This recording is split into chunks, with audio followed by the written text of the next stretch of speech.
Ready? Hey. All meeting in order, please stand for the pledge. Join me in a pledge of allegiance. I pledge allegiance to the flag of the United States of America and to the republic for which it stands, one nation, under God, indivisible, with liberty and justice for all. Victor, lead us in prayer, please. Your wonderful, amazing, sovereign Heavenly Father, we thank you for this beautiful day that you allowed us to breathe in today. We thank you for allowing us to come to a quorum. We thank you for everybody that's here today. We thank you for the city of Monte Vista. We ask that you will have your hand upon us tonight. In Jesus' name we pray. Amen. Amen. Thank you, Victor. Thank you, Lauren. You need a roll call, please? Councilor Bradshaw, Here. Councilor Naranjo, Here. Councilor Scarlett, Here. Mayor Pro Tem Howard, Here. Mayor Becker, Here. quorum is declared. Okay, do we have any modifications to the agenda? Yes, Mayor, we do have several modifications to the agenda this evening. One, we need to remove G2A. We need to remove J3. And we need to remove N2. So moved. Second. It's been moved and seconded to modify the agenda to remove 2A, update on the golf course with Jake Malott. J3, resolution 2026-12, a resolution establishing water restrictions on sprinkler systems and lawn irrigation. And remove N2, public works, for the staff report. Is there any discussion? Wolf? Yes, Mr. Mayor, I'd like to just put some context to this in case anyone in the audience was coming to hear any of these things in particular. Mr. Malott has the flu, so we didn't want him in the building. We've invited Pat McDermott, who works for the Colorado Division of Water. The Division of Water for the state. And he's going to be at our next meeting on April the 16th to talk about the severity that crisis we're in with water. And so at that time, I'd like for you to think about and discuss what water restrictions we're going to put in place. Rob usually doesn't bring this forward until June, but we're going to have to jump out and be on top of this from the beginning. So, and at that time, it actually works better because I want Mr. Malott to hear the water presentation as well, because there will be restrictions, I'm assuming, if you guys so desire, at the golf course and our city parks as well. So, and then Public Works, Mr. Vance is not feeling well, and so he won't be here today, so. Thank you, Gigi. Any other discussion on that? Unita? Councilor Bradshaw, Aye. Councilor Naranjo, Aye. Councilor Scarlett, Aye. Mayor Pro Tem Howard, Yes. Mayor Becker. Aye. Motion carries to modify the agenda, removing G2A, update on the golf course. Removing J3, resolution 2026-12, a resolution establishing watering restrictions. And removing N2, staff reports for Public Works. Thank you. Approval of a consent agenda. Minutes of regular meeting from March 19th, 2026, and approval of accounts payable. Make a motion to approve the consent agenda. Second. It's been moved and seconded to approve the consent agenda for the minutes of regular meeting from March 19th, 2026, and approval of the accounts payable. Is there any discussion? Unita? Councilor Bradshaw, Aye. Councilor Naranjo, Aye. Councilor Scarlett, Aye. Mayor Pro Tem Howard, Yes. Mayor Becker. Yes. Motion carries to approve the consent agenda. Okay, citizen comments? Not seeing anybody? I got you, Monty. Thank you. No, No, we're not gonna do that. We gotta be positive, even on a bad day. One, wish you all happy Easter, Yeah. happy. and we all need to keep praying for rain. Like we got yesterday, we didn't get a lot, but at least it's a start. Something. So it's kind of like spitting in the ocean, but hey. At least we had the effort. Anyway, y'all have a happy Easter. And we still need to keep thanking our staff. They do awesome. What happened to the park? It came down after the Crane Festival because now the grass should hopefully be growing and weed eaters and lawn mowers and lawn sprinklers. Just did the other day, drove by and. Oh, so anyway, thank you. Mhm. Thank you, Monty. No scheduled appearances, so. Public hearings, no. So we move to resolutions. Resolution 2026-10, a resolution approving the replat of the Trosper Annex Tracks 1, 2, and 3. DJ. And nobody left. I was away. People even left the planning and zoning, it was crazy. Okay, so I just, before we read the resolution, I wanted to talk about it real quick. So this one is where Modern West is. And the reason it took so long to bring to you guys, they did the public hearing for it 2 meetings ago, planning and zoning. However, during that timeline, we found that all the plat maps, including the one that is currently on the city assessor's website, is wrong. It wasn't drawn correctly. There was a curve that was missed on every plat map since somehow this piece got created. And so there was some argument over which one was legal, which one was right. And what we came to the conclusion is that the one that is drawn on the plat map that you guys had in your packet is actually correct. You'll notice that the line just curves and goes back by Red Feather Trail as opposed to ending in the middle of the lot. Apparently every plat map person that touched it between the original error and now made it wrong. So that's why it took quite some time to get it done right. But it is now, at least in this map, it's correct, and then the assessor's website is changing theirs to make it correct. The legal description that's in there is correct, and it actually has it drawn on the plat map that the mayor will sign if you guys approve the resolution. It's all correct, but it was kind of a bit of a challenge. It was hours of research that went into finding out why one surveyor out of however many touched it in the last 20 years got it right. But it is what it is. So this will create no new lots. It creates a very small dedication in the map. You'll see the dedication is the extension of Solar Avenue that basically gets past the entrance to the Modern West Homes factory is what that little piece of road dedication does. And with that, it makes the subdivision not only legal, but also it helps them prepare for their subdivision that they're going to turn in next, which will be tract 2. Will be a subdivision that they create for commercial and residential homes. So this prepares them for that, which is the purpose of the replat. Is there any questions on the documents and stuff that was provided or the changes? If there's none, then if you guys are okay with it, I will go ahead and read the resolution. I am going to skip the legal description unless you really want me to read all of that.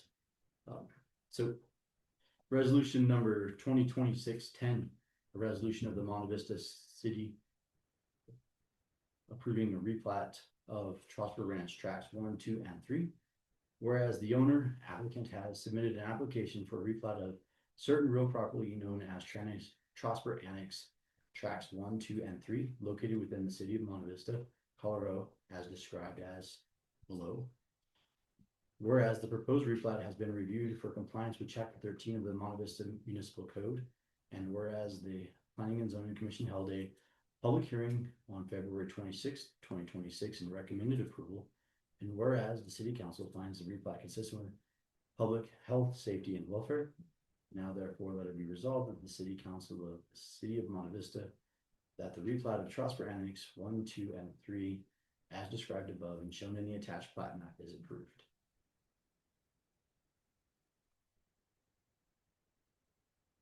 I make a motion to approve resolution 2026-10, a resolution of the Monte Vista City approving replat of the Trosper Ranch tracts 1, 2, and. Second it.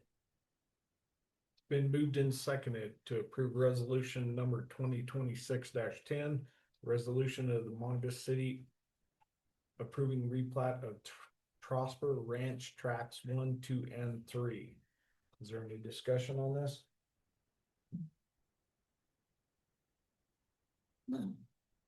Unita? Counselor Bradshaw, Aye. Counselor Naranjo, Aye. Counselor Sabella, Aye. Mayor Pro Tem Howard, Yes. Mayor Becker. Aye. Motion carries to approve resolution 2026-10, a resolution approving the replat of the Trosper Annex Tracks 1, 2, and 3. Okay, you do the next one too, DJ? Yep. Right, resolution 2026-11, a resolution approving the special review use for the church project to have a child care center at 256 South Broadway. So this one in your packet, the staff report that's on there, I apologize, somehow I did attach the wrong one and I didn't catch it until after the packet was released. So you can read all about Mr. Dylan Martinez and his desire to put in a new home, but that's not what actually is happening here. This one's gonna be a child care facility. So the reason for this one is the church project not actually changing what they do. They already provide this, it's kind of like a camp, it's kind of childcare services, by Hands-On History Colorado, which is run by the state of Colorado.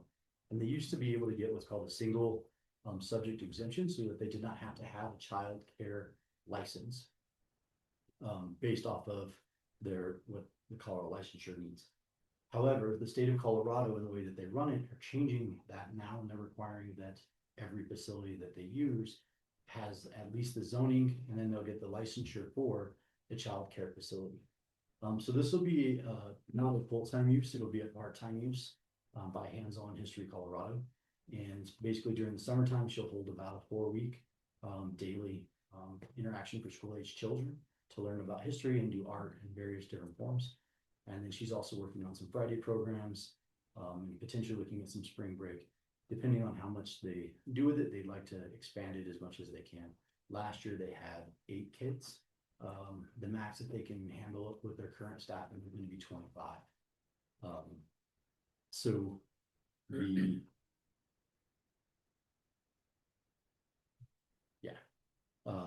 so Hands-On History will be the holder of the permit, and one of the conditions that the planning and zoning recommended was that it terminated when Hands-On History, if they weren't doing it, that it would no longer be in service, or if it got sold, that it would not continue on past that. So that was one recommendation of the 2 recommendations that the planning and zoning commission had. So. And DJ, your report is in there. Oh, is it too? Yeah. There's just the extra page? Yeah, it was, Oh. and I noticed that too, but your report is in there. Oh, awesome, good.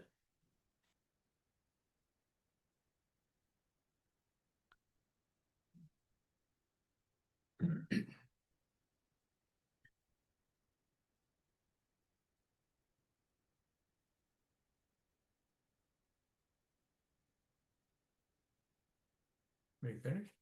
Yep, you guys look like you were reading, so I figured I would wait before I started reading it. All right, well, I'll go ahead and read the resolution. Before you do that again, please repeat what planning and zoning said about if the They would like to restrict it, or they recommend to restrict it to Hands-On History Colorado. And that if the property is sold, that it would also stop, like that the special review use permit would terminate at that time.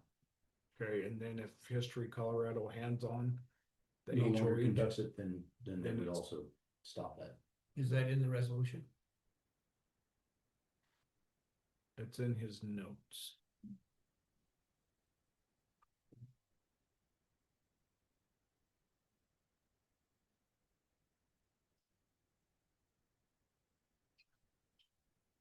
No.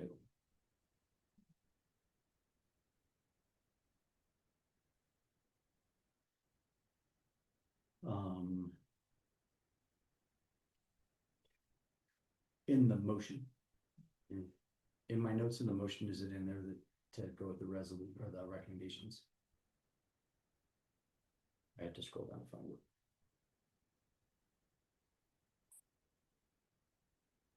Recommended conditions for approval. Planning and zoning commission hereby recommend. with subject to the conditions outlined above. Yes. Um.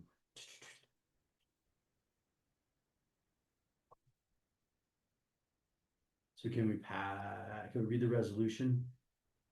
And then the motion would be that the permit will only be valid with in accordance with the recommendations of planning and zoning, and then that would be annotated in the approval, and then I would be able to put that into the permit itself. Does that work? So there's 6 recommendations from planning and zoning. So the hands-on history, Colorado would hold it. The maximum of 25 hours of 8 to 4. They have to maintain all their state licensing and regulatory approvals. The building must comply with building, fire, life, and safety codes. And any expansion or modification of use beyond what is described in the application shall require additional approval by the city. May I ask a few? So were those recommendations published or made public, correct? Because we had a public hearing on it. We had people had the opportunity for the record to interject and voice their concerns or whatever they had to say, correct? Good. The resolution, according to our policy, it was also published for the requisite amount of time. Is that correct? So. It's not been published. Is that your? We You, don't publish resolutions. you don't have to. Some have policy, they do. That's what I was Yeah, asking. we do. Okay, so here, just say, and read the recommendations if you guys want to adopt those, and just read your resolution, say, and then including or incorporating all recommendations is attached as Exhibit A. Read all of them for the record, so it's all open, and then create an Exhibit A and attach it to it when you file it. Sound good? Are you guys good with that? Okay. Now I gotta go back and read.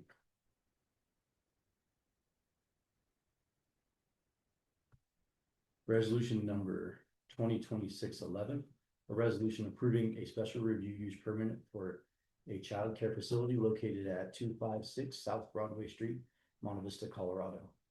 Whereas the city of Monte Vista has received an application submitted by the Church Project by Madeline Alborn, requesting approval of the special review permits to allow a child care facility at the property located at 256 Broadway Street, Monte Vista, Colorado.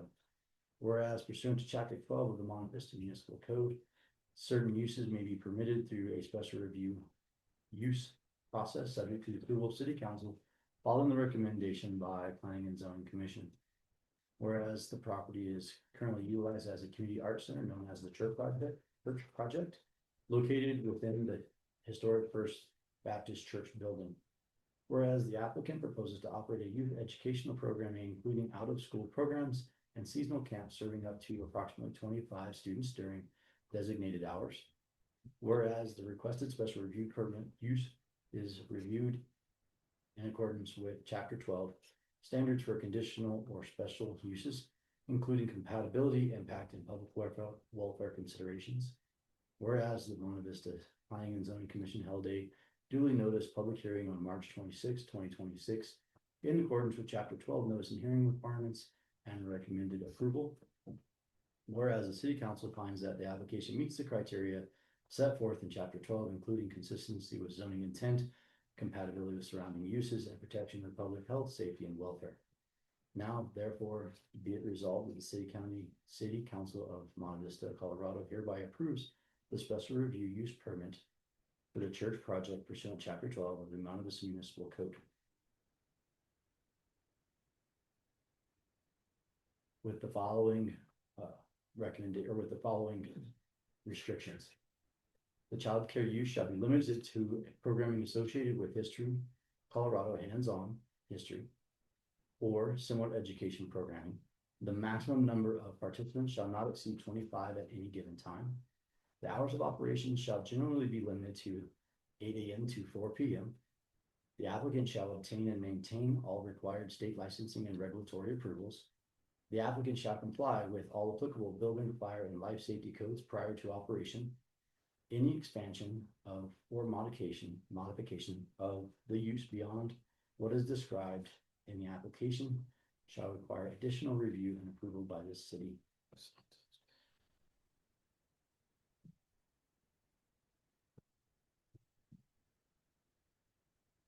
make a motion to approve resolution number 2026-11, a resolution approving a special review use permit for a childcare facility located at 256 South Broadway Street, Monte Vista, Colorado, with the associated recommendations from planning and zoning. Second. Been moved and seconded to approve resolution number 2026-11. A resolution approving a special review use permit for a child care facility located at 256 South Broadway Street, Monte Vista, Colorado, with call it Exhibit A, recommendations from the planning and zoning. Is there any discussion? Question, so there's gonna be two people there with their daycare license? Or how many people are gonna be there with the daycare license? They will meet the requirements in the state of Colorado for the per capita, so they'll have enough people on hand to do 12 youth. I don't know off the top of my head how many licenses. Cause I know like in order to have a daycare, like you have to have a license. They will have licenses, and that's part of this process. In order to have a license, it must be zoned appropriately to have a daycare facility or childcare facility. And according to our use chart, a childcare facility requires a special review use. So the first step in them getting their licensure is ensuring that it's zoned, that they can have a childcare facility. And then they'll have somebody go through the safety and all the. They have to get inspected by the Inspections. department. Okay. How do those hours compare to like Kids Connection? They are shorter. So Kids Connection goes until 5:30 and it starts at 8, give or take, but usually you drop off somewhere else around 7:30.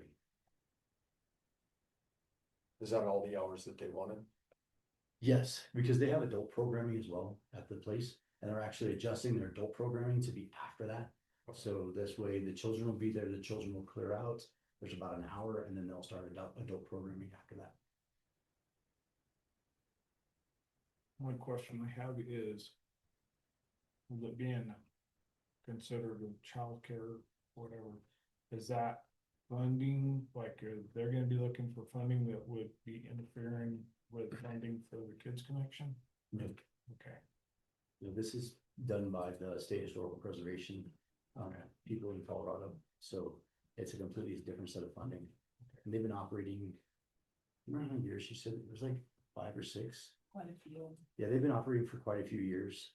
They just kind of started in the valley last year, and then they changed the way that they want to process their licensure. So it shouldn't impede at all with it. And it's kind of confusing by calling it daycare, because it's really day camp. So it's just a summer program for kids to go learn about whatever history Colorado's curriculum is. And so it's a short-term thing. So You said 4 weeks? Yep. It's about 4 weeks, and then they want to do like sometime they want to expand into spring break, potentially Christmas break. In fact, basically they want to try to find ways to fill in gaps where kids that want to learn art and learn history can go in and do that outside of school hours at no cost to the parents.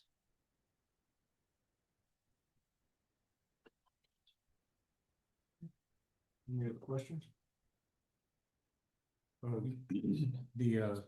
The church project, is that a nonprofit? Yes. Is this turning it into a for-profit? No. Still for nonprofit? Yes. Basically, they'll be the facility housing it. It'll still be run by Hands-On History Colorado. So Hands-On History will bring their staff and their personnel. They'll upgrade the facility as far as what needs to be done for safety and life safety.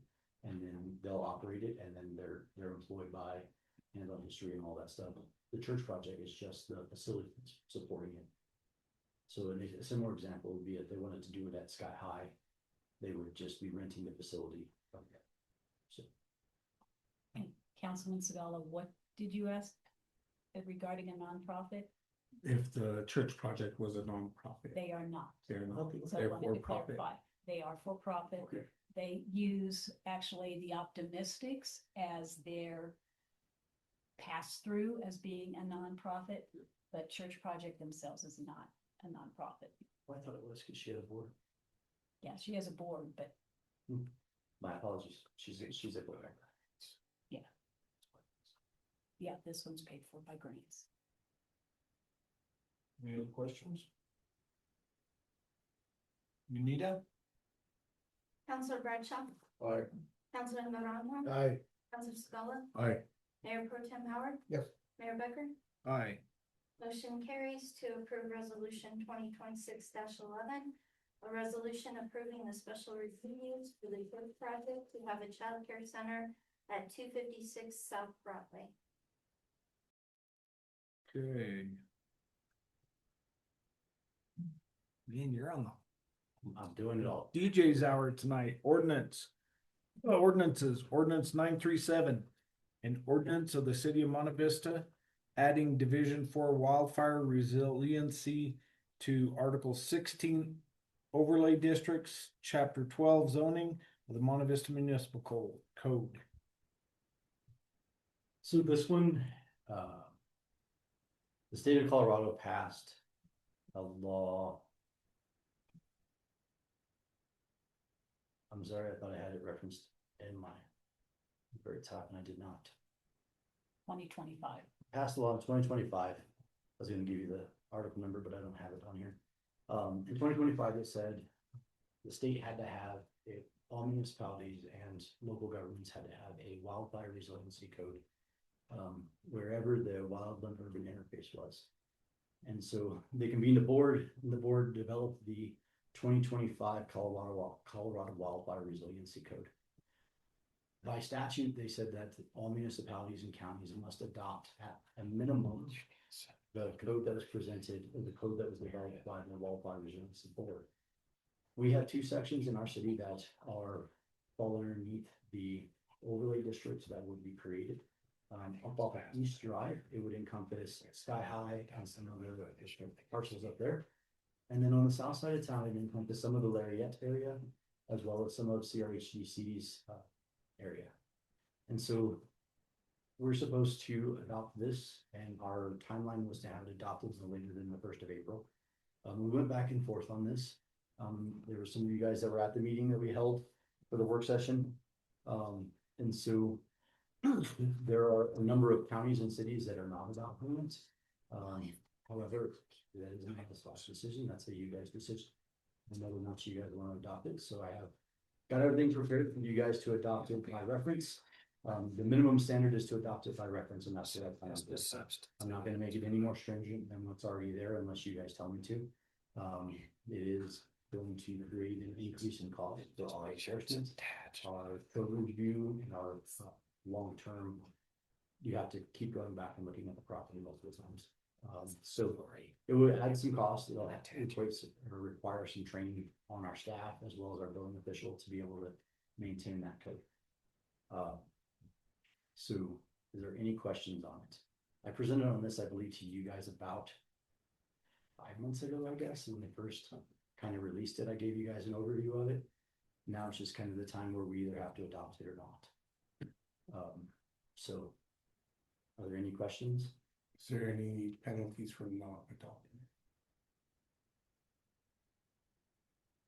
That's a good question.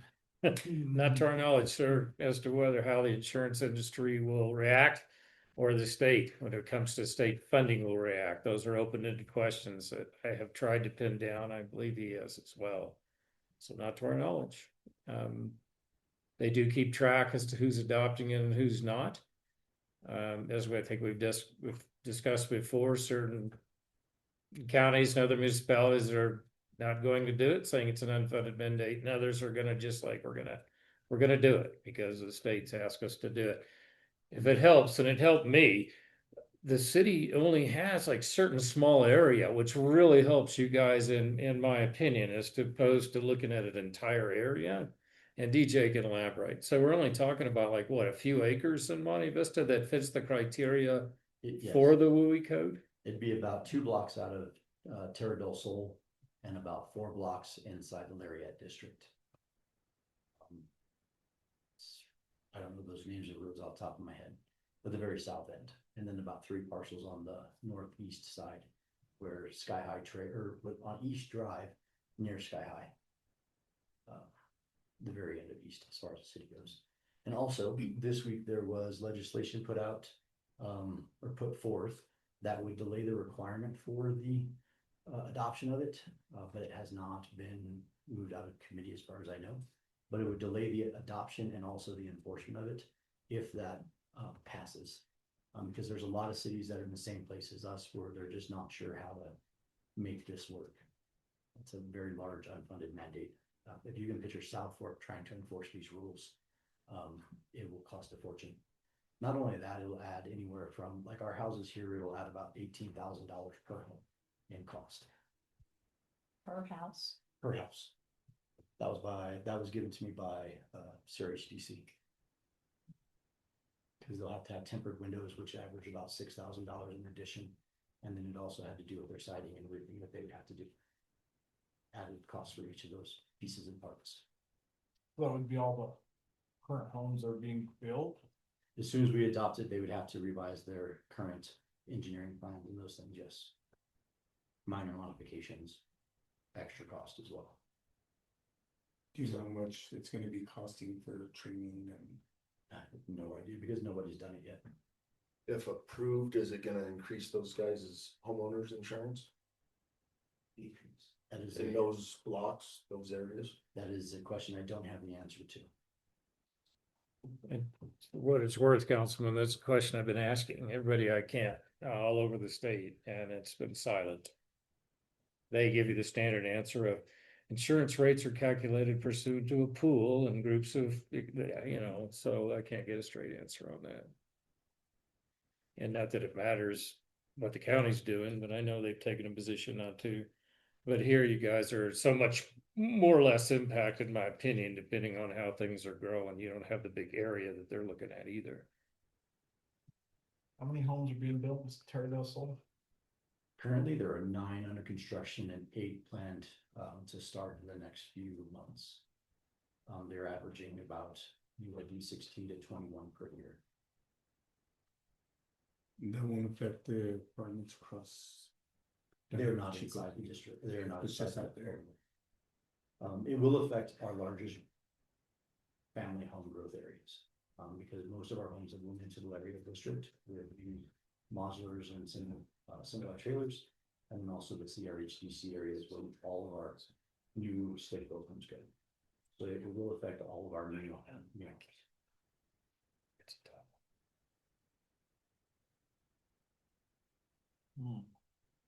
And somebody, okay, If we waited to the end of the current legislative session to see what happens with this proposed legislation that would delay us.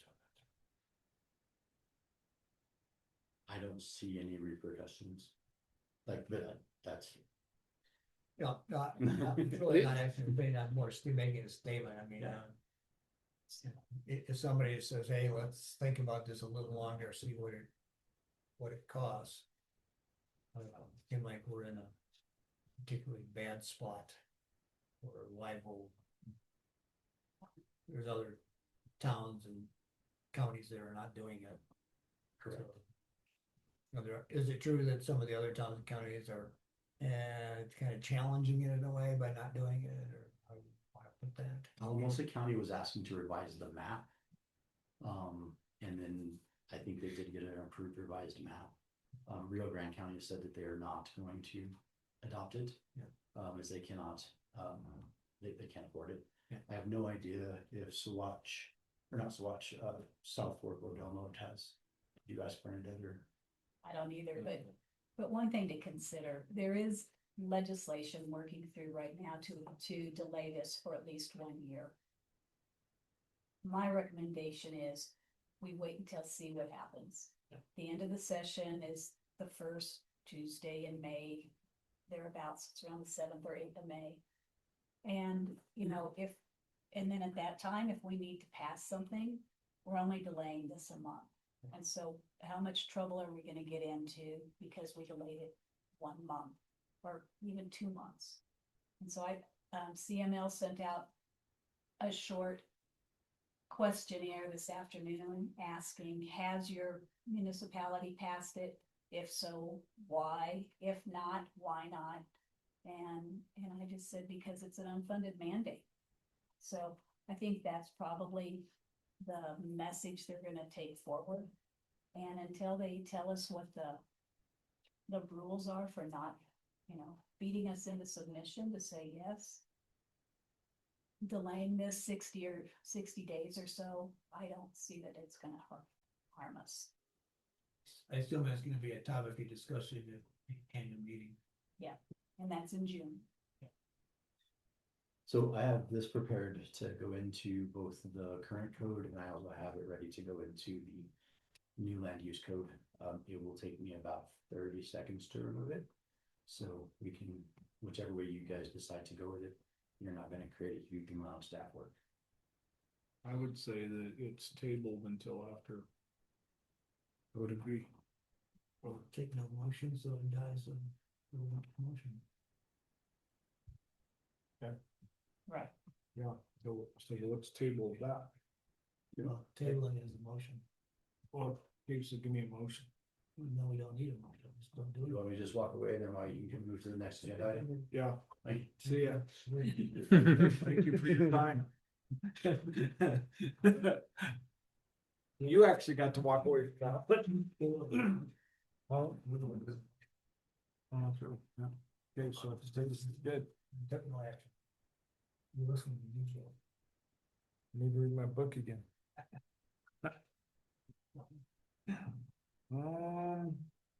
I'll go to staff proposals, reports and actions. City clerk.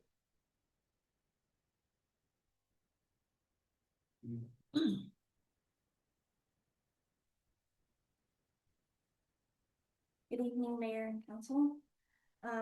Just a few things. Remind you that the CML spring meeting is coming up on May 27th in La Habra. I do need to know if any of you or all of you would be interested in attending that. We will pay for that for you to attend. That is again, May 27th in La Habra. So like 5, 6? I don't remember what time it is. Gigi, do you remember what time the spring meeting starts? I will be happy to look. May 27th.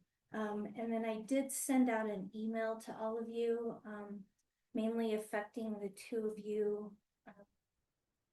For newly elected officials, there's an online class through CML April 30th. Would any of you be interested in attending that online class? Make it. Do it up in the tractor, it's online. I'm hopping in now, planting potatoes on this. Access it after the fact. I would have to let you know. If you wanted. Okay, That's that's, just like the schedule, yeah. Access it after That's the fine. fact. Okay. And you said April the 30th? April 30th. It's an online class through CML. Okay. Sound good. So, excuse me. Yeah. Madam Clerk. So the meeting is at 5 p.m. in La Habra. I don't have the restaurant yet. It's usually 5 to 6 is cocktail social hour, 6 o'clock is dinner. And then they do a round robin where any municipality is there, they'll stand up and usually Dale goes, either I give the presentation or I can type up the notes and you guys, one of you could do the presentation. You can take your spouses if you'd like. You just have to pay the meal of your spouse. The city will cover your meal. But it's a nice way to be able to engage with some of the other local city council members throughout the San Luis Valley. CML will be in attendance, and this is after the session adjourns. They will give some sort of a legislative recap as well. How long does that usually last, do you think? A couple hours. Yeah. It's So like from 5 to about 7, 8? 8, probably 5 to 8, Yeah. 8:30 maybe. Wednesday.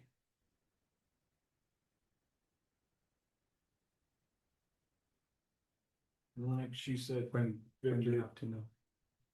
it's like social hour from 5 to 6, so if you show up at 6, it's. Like when do you have to know? So it hasn't opened for registration yet, so probably within the next couple of weeks. if you could let me know. What's the date? May 27th. May 27th. May. 27th. Yeah, you guys have a good month before you're gonna have to make up your mind, Yeah. but just to make you aware. If you can, please remind me. Okay, I definitely will. And then, again, the CML conference is in June. I know you're going and the registration opened today. So I will get you registered. And I know no hotels, so if any of the rest of you are interested, just please let me know as soon as possible. So I can get you registered for the conference. What day That was was it the again? 16th, wasn't it? No, that's June 23rd through the 25th. You have to travel on the 22nd. Where's that gonna be at? See you, In Ken. Westminster, Where's it at? Westminster, 22nd. 3rd through the 25th.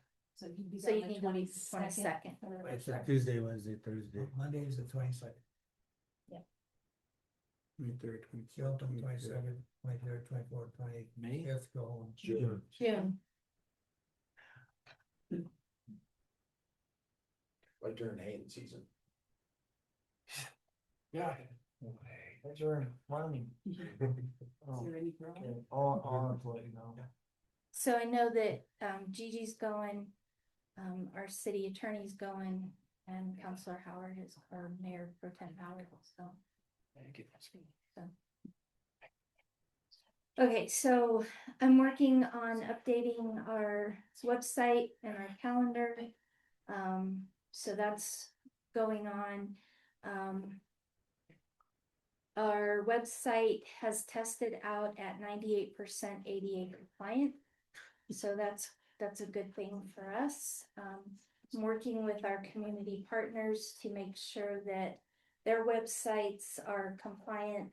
I'm working with Brandon Gallegos to see if we could come up with some kind of a header that when they leave our website, stating that they're leaving our website and going into our community partners website, and that we're not responsible for their content. So we're working together with that. And then as soon as we come up with the verbiage, we'll run it by our city attorney to make sure that we're covering ourselves for any lawsuit, that we're not gonna get sued if their websites aren't ADA compliant.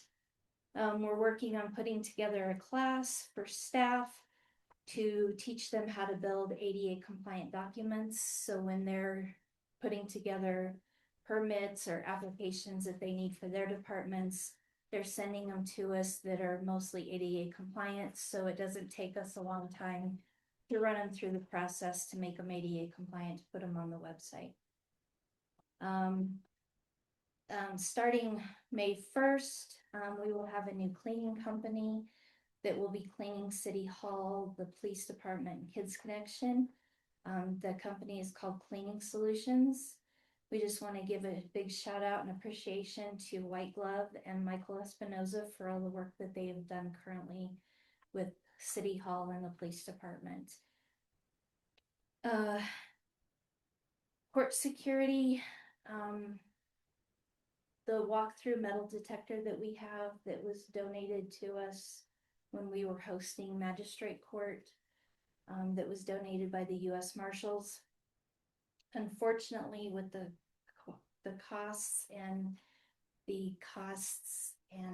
cuts that they are making, I got notified last week that they are coming to pick up that walkthrough.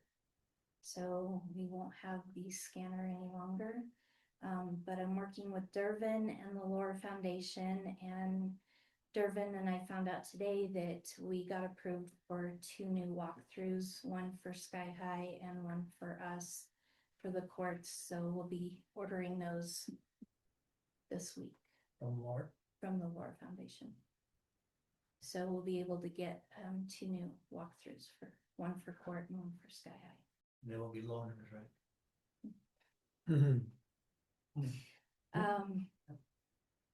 And that'll be gone on the April the 13th. They're gonna come pick that up on April 13th, so. And when will we get ours? Dervin and I are gonna talk next week and get them ordered. Is there a So, long time frame for this? No, we should have it before the other one's You can gone. get them on Amazon. You can get them on Amazon. You can. Okay, why don't you just buy the one you have? Well, Durbin and I, we were looking and we'll probably order it from online.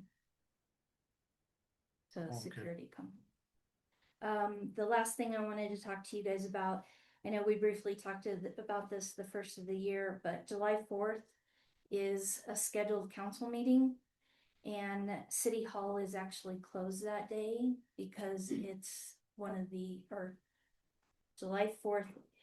July 4th is July Saturday. 4th is Saturday, but City Hall is closed on the regular scheduled council meeting because that would be a city holiday.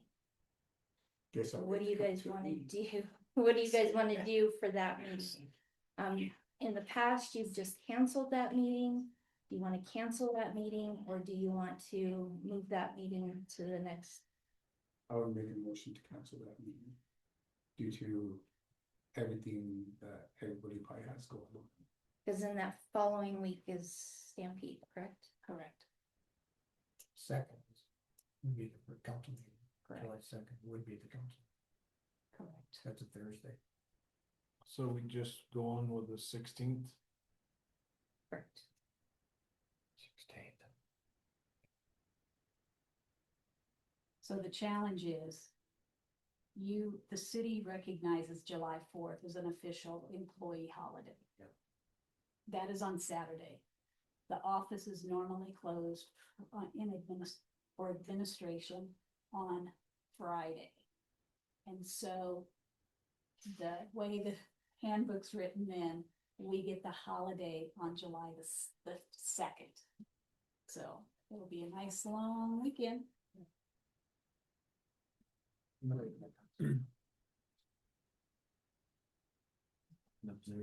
Independence Day. Or we can come back in and still hold a meeting and keep the agenda light and No. Moved and seconded, right? I don't think it's been moved and seconded. Let's, yeah, we got Vic will do the motion and got a second to do that. So we'll cancel the meeting on the 2nd and we'll just resume on the 16th. Who seconded it? Lauren, okay. Whether he did or not, he did. I heard a second go ahead. All And in you got- favor? Yeah. Aye. Aye. And then the last thing I wanted to say is, thank you all for approving the TAC program. I've seen it put to use in person, so thank you, Chief. Thank you for you and your guys. Thank you, Unita. Okay, you know. PD report.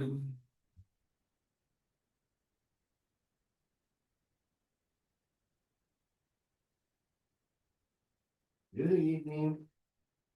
I don't have lot, I just wanted to go over, we do have a sergeant promotional process going on. That closed and we had 5 internal candidates that put in for that, so our next part of that is a written portion to that will be going on. Starting next week, and then we will have an assessment center, looks like April 28th. Our police officer, we have an opening for police officer, we just extended that out to April 14th. Code enforcement closes on Sunday, the 5th. So we'll hopefully be getting that going. We've had several meetings. We met with the county attorney, city attorney, and I met with the county attorney just to kind of go over some of the things that we've been talking about. Frequent flyer people here in Monte Vista that we're not being able to hold accountable, taking those and say they don't get written into municipal court anymore. They get written into the county. Not a big list. She agreed to look at those and take those on. Obviously, it depends on the caseloads and the different things like that. But she also understands, after we showed her the lengthy history of several of the people we had, she understood why and agrees that we'll work on with her and do that. I've also had a great meeting with the sheriff of Rio Grande, Robinson, and her staff.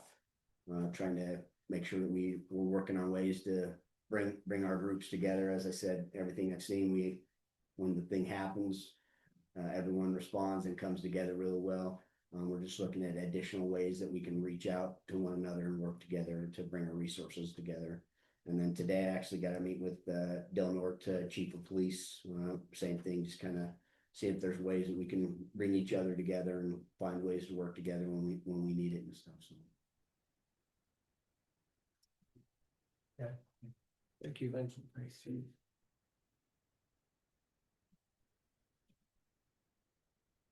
Dawes, IT department. Short and sweet, guys, short and sweet. Good. I keep it sweet, hopefully anyway. But good evening, Mayor Council. This last month I worked Crane Fest as IT support. I was there for the 2 major days, and then Sunday I was on call if they needed anything, just to make sure everything went smoothly for them. From what I heard, again, similar to Ag Festival or Ag Conference, it went off without a hitch. People were a lot happier this year, and it seemed like it went a lot better than it has in the past couple of years on an IT standpoint as well. So we look forward to continuing to support for those events, and hopefully it just gets better and better every year. Hopefully everything just continues going up and up out there. I finished the deployments of scheduled replacements for computers. I had 7 laptops to push out, and all 7 were deployed. 5 of them, of course, was for council, and then 2 of them were just scheduled for employees that were up for replacement. Network at the golf course has been fully deployed. It is operational, and they seem happy with it out there. That also brings the camera system fully online and allows us to have everything monitored without any issues. Even when it was offline, it's still recording, but it allows us to set it up for PD use or internal use if people need to view the cameras over there. On our internal side of things, the Active Directory and Google accounts, we went through and cleaned up a lot of the old accounts. This allowed us to free up about 14 to 15 Google licenses from ex-employees, just people who have left over the last couple of months, or accounts that were stuck in waiting because they had some important information, but we didn't want to leave them due to some possible issues of getting rid of that account. Those have all been rectified and have been deleted and are good to go. We replaced a printer at no cost to the city of Monte Vista. This was donated through Alamosa. Gigi's printer was starting to go out on her, and we had a printer in the office in IT over in Alamosa. We brought that over, got it up and functional for her, and replaced her old printer. We moved a PC at Sky High to the ticket booth. Those PCs that are out there were bought initially for the ticket booth, but due to disagreement back with previous management, that computer was replaced. We were able to get that placed and up and operational, and seems to be functional for them out there for ticket sales. Door troubleshooting, the door between probation and the PD was giving us issues. That door lock was just being a pain. I was able to take apart an old lock we have back in IT that's been decommissioned and able to fix the parts of the lock out there that was broken.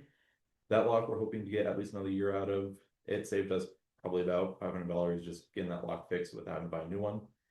And then I'm currently assessing our network stack to replace old equipment, as our switches are starting to hit that point where they're just starting to lose power over Ethernet or just going out on us. So I'm working on assessing all that and getting that upgraded and getting that budgeted for hopefully the next year or 2. Other than that, we have continued security fixes and just trying to make sure everything's happy and working. Are there any questions? Give this man a raise. Thank you. That's Dr. Brandon. Great weekend. Thanks, Dawes, you too. City Attorney, Mr. Brad Crowell. I'm not the city attorney. I wanted to step in before the city attorney step back up. Hey, one other reminder, we have our Easter egg hunt here on Saturday out at Mile High or Sky High, not Mile, it'd be a long drive. We thought we'd bring everybody up that way, see what it's like, see what they got there, and we could hide Easter eggs there. But I think that's a good event. Officer Carter has been putting a lot of work in that. All the people over the police department have been, and probably throughout the city here, have been stuffing a lot of eggs and putting a lot of work into trying to get that up and going. So just want the community to know and each of you to know. So opportunity, we'll be starting, we'll probably go about 10 to noon on Saturday. Okay? Thanks for the update. Thank you. Council, Mayor Pro Tem, Mayor. So majority of my time's been working on some HR issues and delicate matters that we're dealing with. What does that mean? Working with CIRSA, others, I'm reaching out to some outside agencies, ask for some assistance for certain reasons, can't go into detail. But that took about almost 18 hours of March. And that's an ongoing thing that'll demand some attention and some time in my world to come. As Chief said, we have met with the D's office, got them lined out with our deputy DA, sent over, I think, 6 names, to be specific. He mentioned that. There'll probably be a few more to come. We've got her on board. We'll see what they can do down the road if they'll north. I attended the planning and zoning meeting, of course. We had a public hearing, and you heard about some of those things tonight as you considered them for your determination. And was able to help. We had kind of a question come up or a pseudo legal issue in that hearing, and hopefully I was helpful or we figured it out and got through one way or the other. And we've also been working with Rio Grande County. So I had a meeting with the Rio Grande County attorney, the sheriff, and of course our chief. And Gigi's been in the loop with regard to an MOU agreement that we have now kind of hammered out as to what kind of we wanted that works for the city. And sent that to Rio Grande County for their consideration to see what the sheriff thinks of it. In the meantime, things are going well. They're working with us. Nothing's a problem. Everybody's playing well in the sandbox, but we wanted to nail down some details with regard to that agreement. And I appreciate Gigi's input, the chiefs, and everybody else that had a part of that. We did meet briefly with bond counsel also since I spoke with you last and got lined out an initial meeting over the up and coming bond. And I believe that's on the wastewater treatment issue. So that was, I thought, a pretty good welcome meeting, get to know each other, got lined out as to what we need to do as a city to be prepared for the next step on that bond issue with bond counsel. And Gigi kind of ran that, but I learned a lot, and I think we're on the right track. And we were told we were on the right track 3 times that meeting, so good job. Yeah, you're headed down the right road. That's about it. Of course, attended court and conducted court, but that to me isn't a big deal. We processed a few folks, got some pleas of guilty, and that's pretty standard. That's all I have. So I imagine EJ doesn't take up much of my time, but we've got a little bit more to talk about till I see you next. But I imagine I'll be spending a lot of time in the HR office, or at least people associated with that type of topic. Thank you. Thank you, Brad. Thanks, Ben. Thank you. City manager report.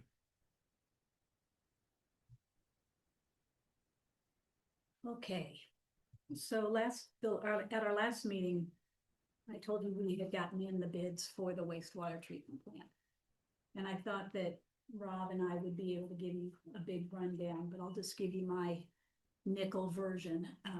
Rob's been out at a conference and some vacation and a little under the weather, so we have actually not sat down, just looking at each other in the eye saying, okay, what's next? So we had 2 bids that came. The low bid was $49,752,000.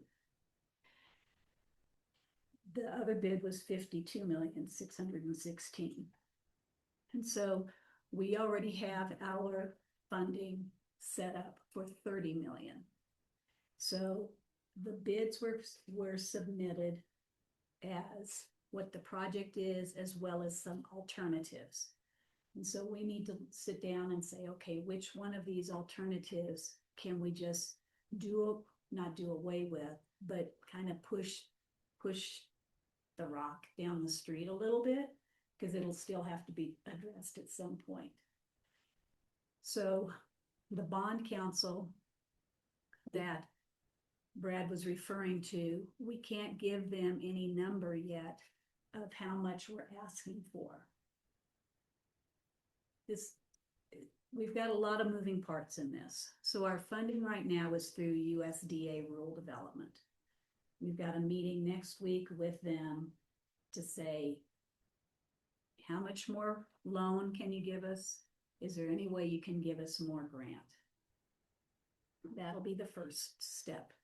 If they say no, then we have to apply, we'll apply through the state revolving loan fund, and we'll see where that gets us. So that's the first important piece, is we've just got to figure out how much are we asking for. Then our water engineering company, Bowman, they are working on a rate study to adjust our base rates for the sewer bills. So those I know will go up. You guys will have to decide how we're gonna implement that. If we can still do it in a phased approach, like we did this last time over 3 years, or if we just have to go for the gusto.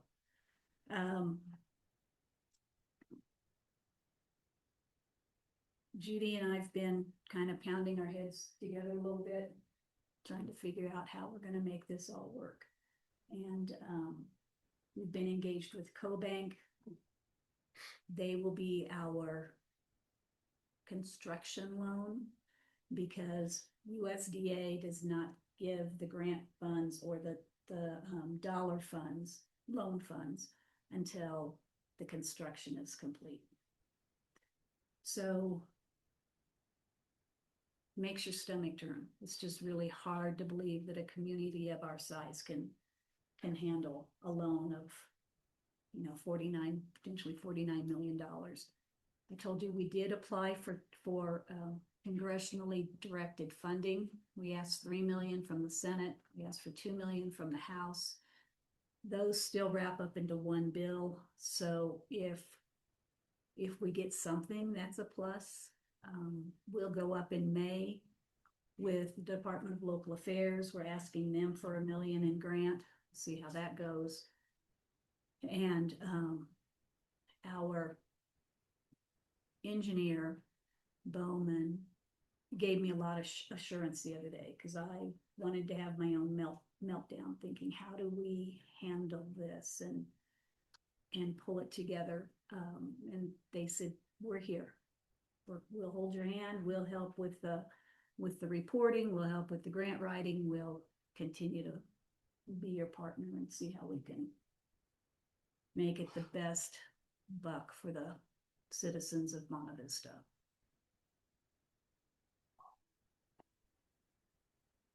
So of the 49 million, how much could you phase back as far as actual expense and project? Well, so part of that, the alternatives was the removal of the biosolids. And what the engineers are recommending right now is that if we do get congressionally directed funding, we put that towards the biosolids and the whole environmental cleanup portion of this. And until I can sit down with Rob, I don't know what some of the other things are in there. One of them was to build a new office for the folks out there. That will likely go away. What we have is functional. We'll just keep working. So I apologize, I don't have all the answers until I can have Rob here to kind of attack more of the details.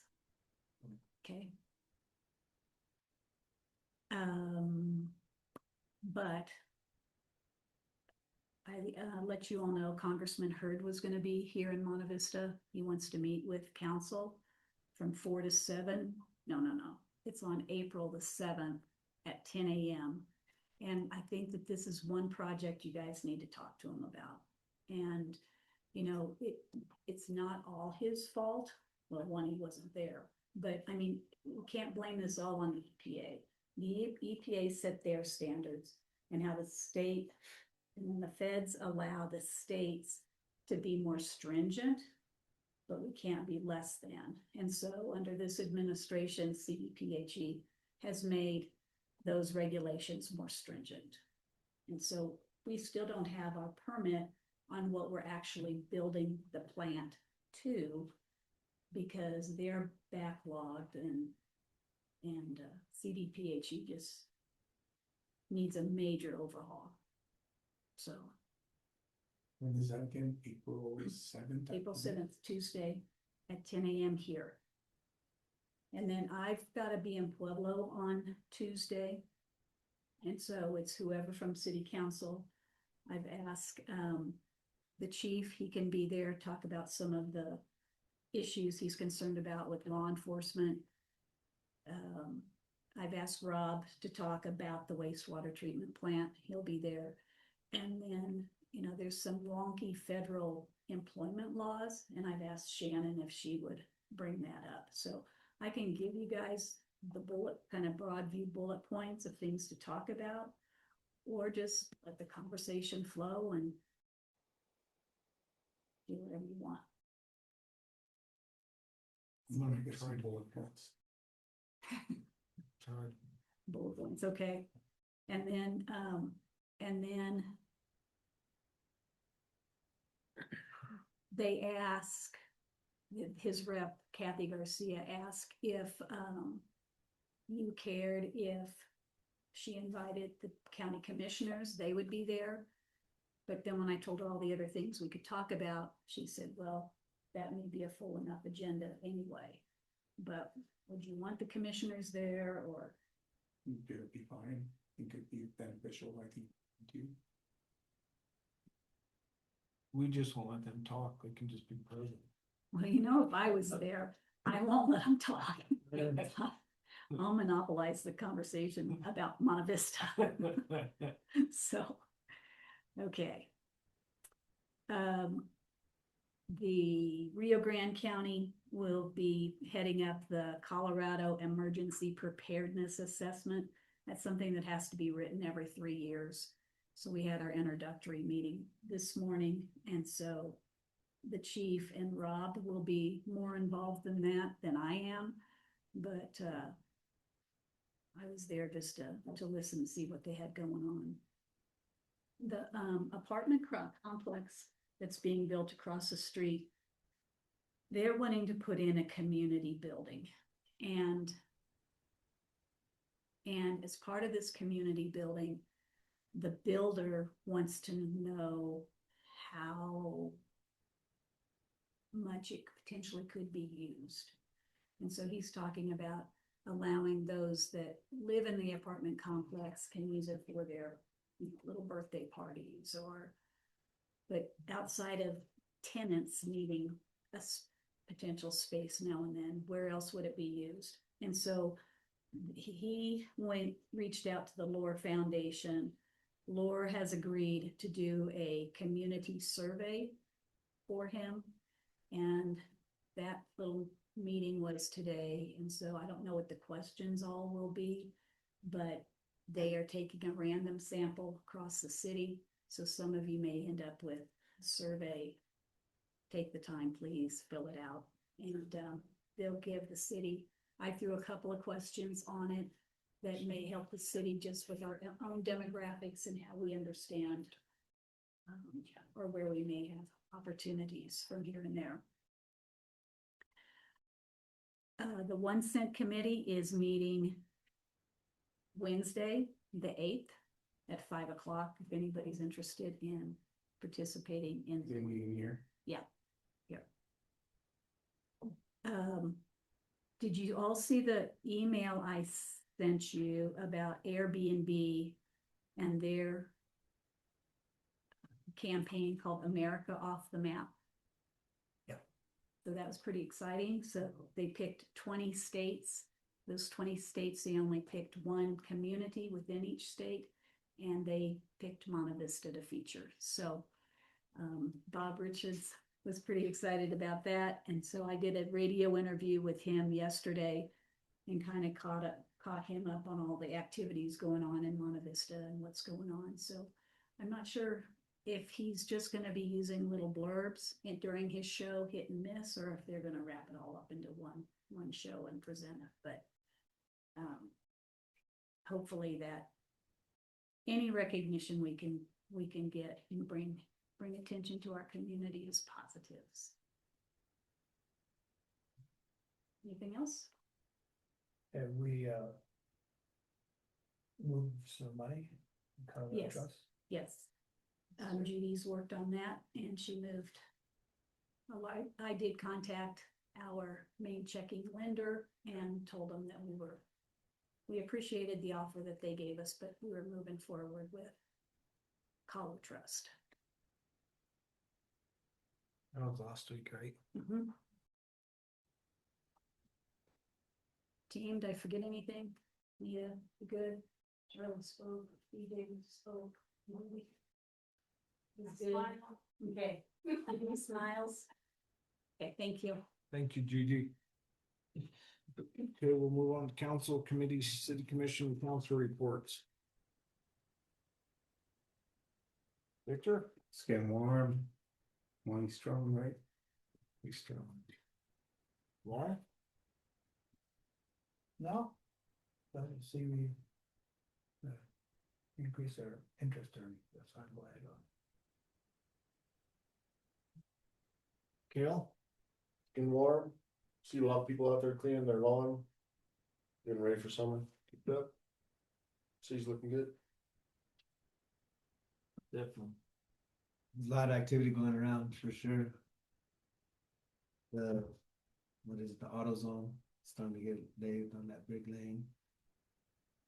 The hotel, Family Dollar, it seems like it's all at the same time.